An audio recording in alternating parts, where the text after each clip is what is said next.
Salut les gens, j'espère que vous allez bien. On se retrouve aujourd'hui pour un update lecture euh, avec l'un de mes premiers coups de cœur de l'année. J'ai super hâte de vous en parler. Ça date un peu, donc ça sera plus aussi précis que si j'en avais parlé au moment où je l'ai lu. Mais franchement, c'est un super coup de cœur. Bref, du coup, on a un coup de cœur, une lecture bof et une bonne lecture. Et bref, on commence dès maintenant. Le premier livre dont je vais vous parler pour cette update lecture, il s'agit bien évidemment de Babel de Rebecca F. Kuang aux éditions de Saxus. J'avais acquis la première édition collector des éditions de Saxus avec la pochette qu'on voit pas sur le fond de la vidéo mais que j'ai laissée sur ma bibliothèque. Bref, moi je la trouve incroyablement belle. C'est vrai que quand De Saxus a révélé qu'il y allait avoir une deuxième édition collector avec sur le coup vraiment la tour de Babel là, ça avait eu des réactions assez néfastes des fans qui disaient que du coup De Saxus avait menti, que ça c'était pas une vraie édition collector. Bref, il y en a plein qui étaient dégoûtés parce que du coup ils avaient celle-là et pas l'autre.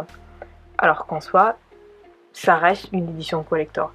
Une édition collector, ça ne veut pas dire qu'il va y en avoir qu'une seule, on peut en avoir plusieurs. Peut-on juste parler des 10 000 éditions de Game of Thrones ou encore de Harry Potter ou que sais-je. Voilà, personne n'en est mort. Moi j'aime bien celle-là. Celle qu'ils ont sortie après est très belle. Personnellement je n'en ai jamais voulu parce que déjà ça c'est un cadeau de mon compagnon. Donc voilà, c'est une question de respect.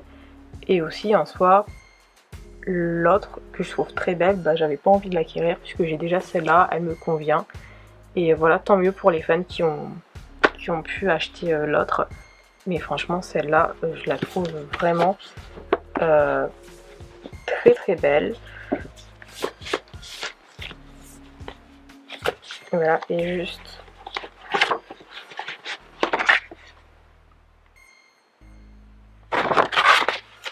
Donc un acte de traduction est toujours un acte de trahison.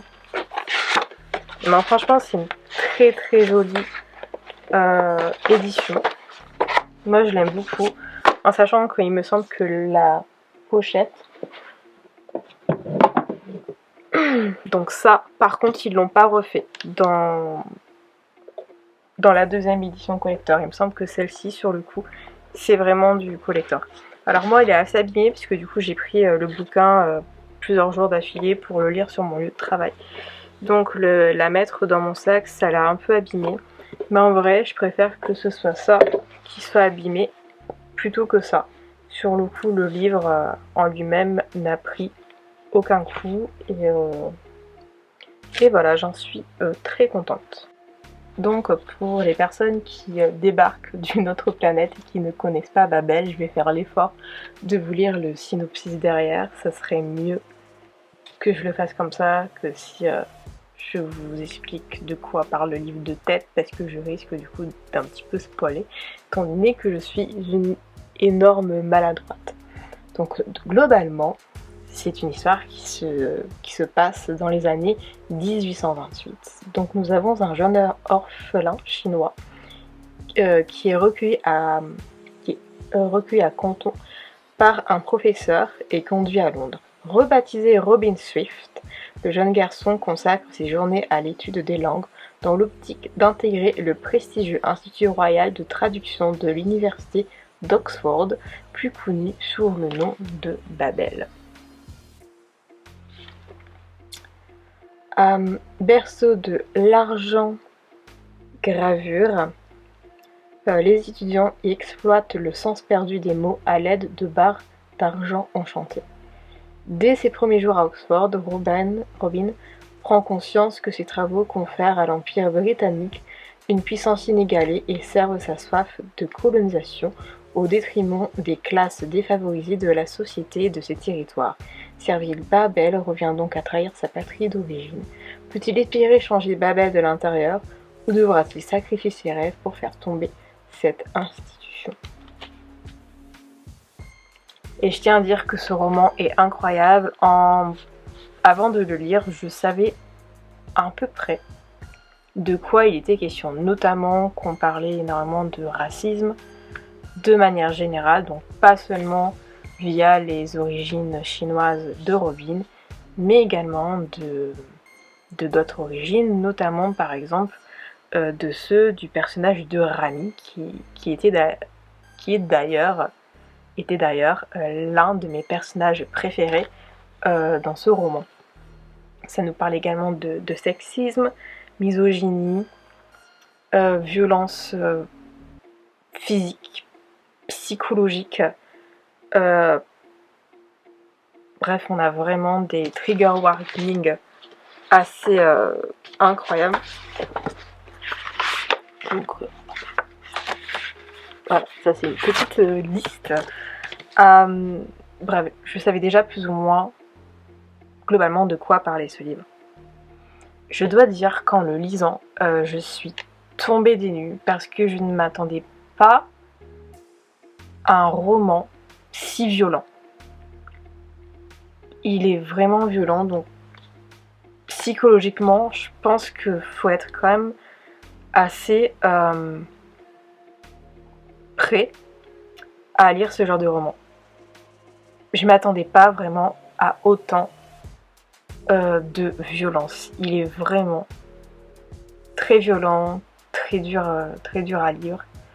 La première scène qui m'a choquée, sans forcément que ce soit un spoiler, c'est du coup le professeur Richard Lovell, donc celui qui adopte Robin, qui va du coup le frapper à coups de pied, à coups, jusqu'au point où il va saigner et cracher du sang.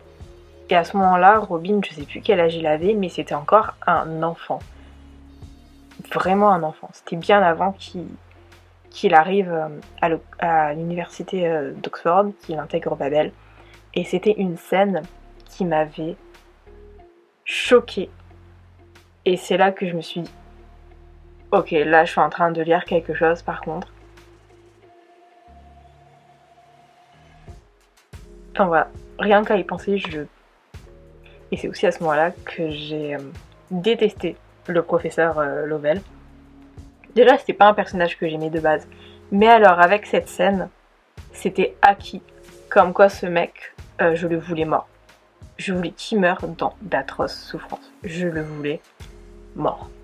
C'est un roman où nous apprenons bien des choses. La linguistique, certains mots en chinois, d'ailleurs, la littérature, la culture. Enfin, franchement, c'est un roman qui est assez cultivé, qui nous apprend des choses, même si ce n'est qu'un roman fictif. On a aussi des personnages qui sont très profonds, tellement profonds qu'ils semblent réels. Je pense notamment au personnage du professeur Richard Lovell, qu'on aime ou qu'on le déteste, j'espère bien que vous le détestez.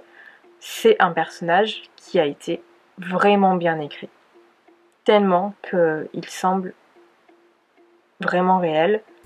Et voilà, sur le coup, l'autrice a vraiment écrit un roman très réaliste.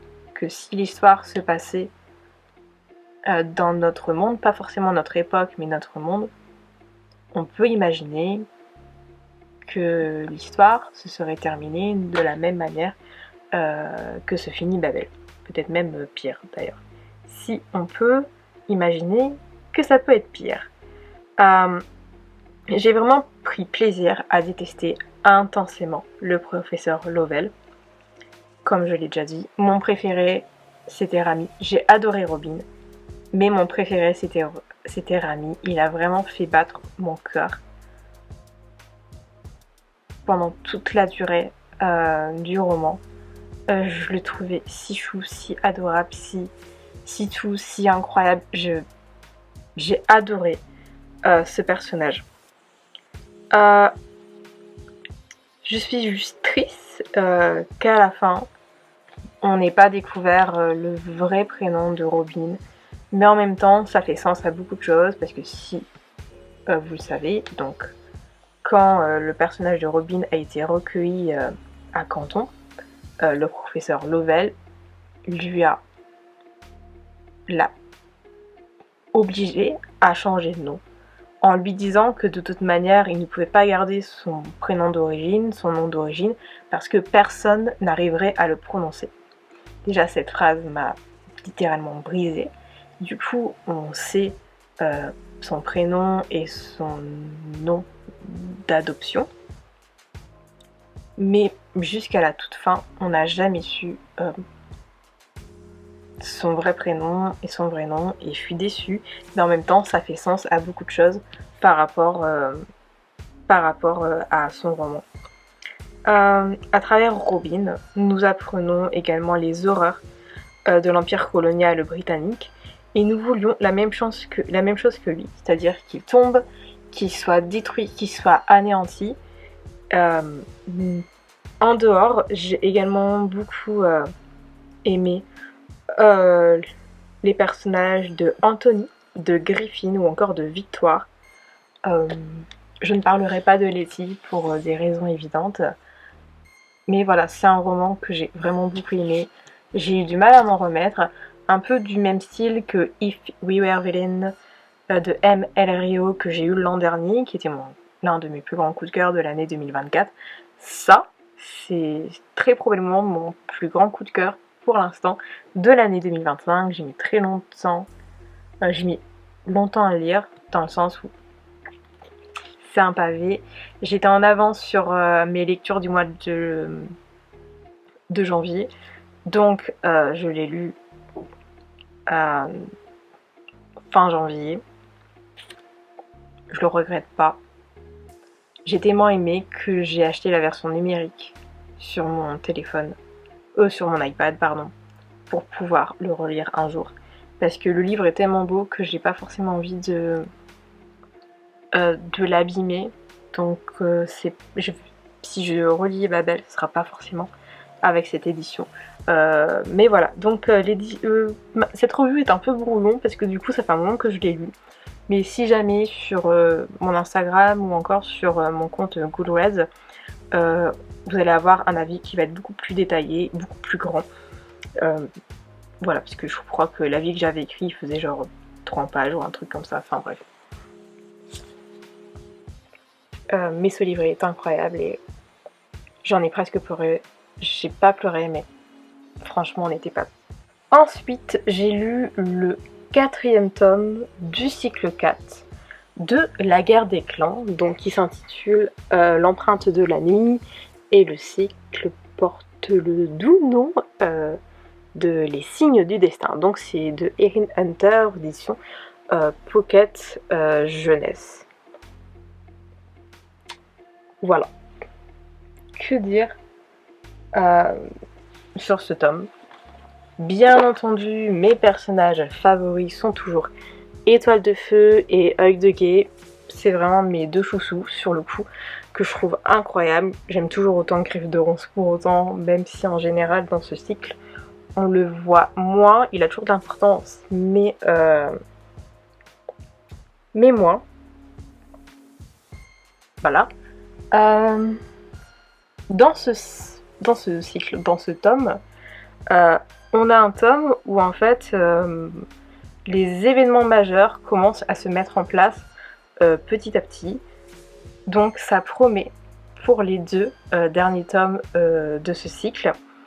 Œil de Guet, comme à son habitude, a été incroyable. Je ne parle même pas d'Étoile de Feu, qui est Étoile de Feu. Quoi. Il faut savoir que j'ai été spoilée d'un événement qui se passe dans le cycle 4. Donc il y a certaines choses que je m'attends à lire Donc voilà, je suis quand même assez sur mes gardes et tout.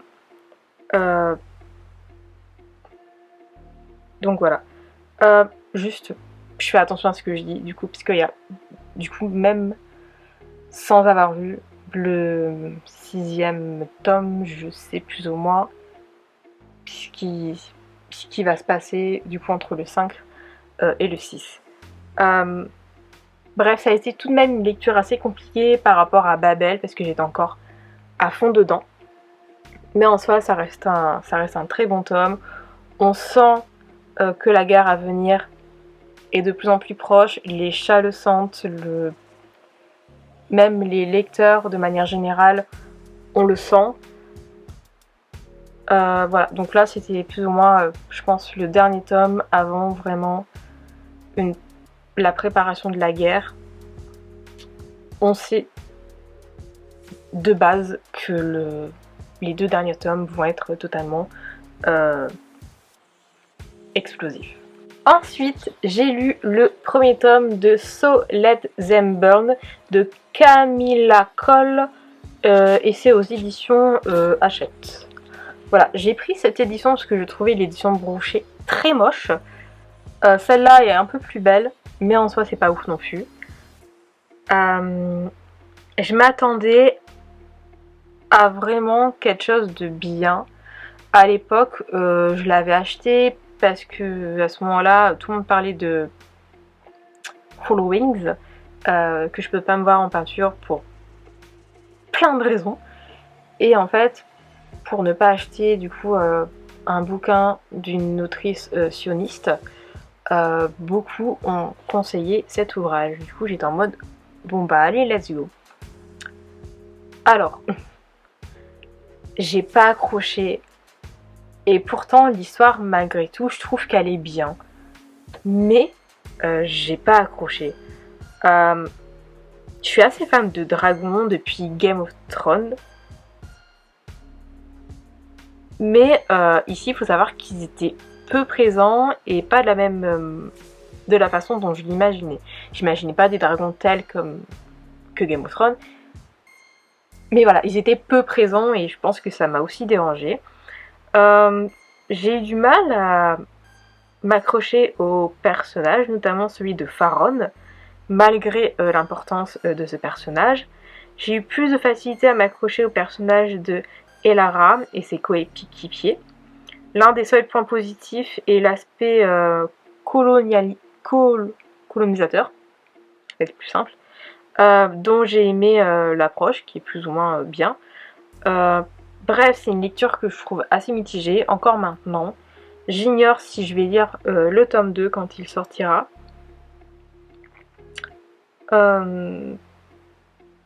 Voilà, donc globalement pour cette deck lecture, à part Babel, les 2 autres c'était assez mitigé. Enfin, pas la guerre des clans, parce que la guerre des clans on sent que c'est le dernier tome avant vraiment que ça explose.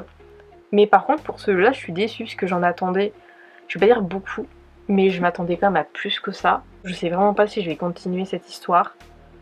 On verra par la suite. Pour l'instant je le garde, je le revends pas. Je vais laisser une chance au 2e tome. Par contre, si le 2e tome ne me plaît pas,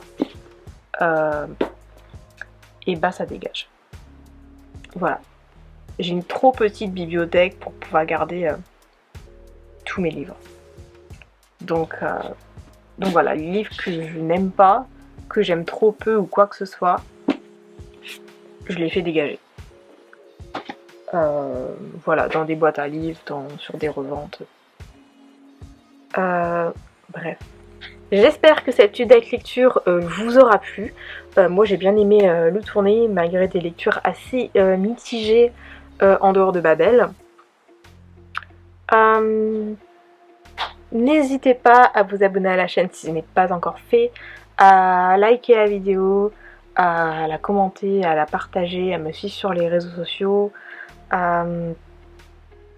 Bref, toutes les informations dont vous avez besoin sont en barre d'infos. Et on se retrouve très bientôt pour de nouvelles vidéos. Ciao!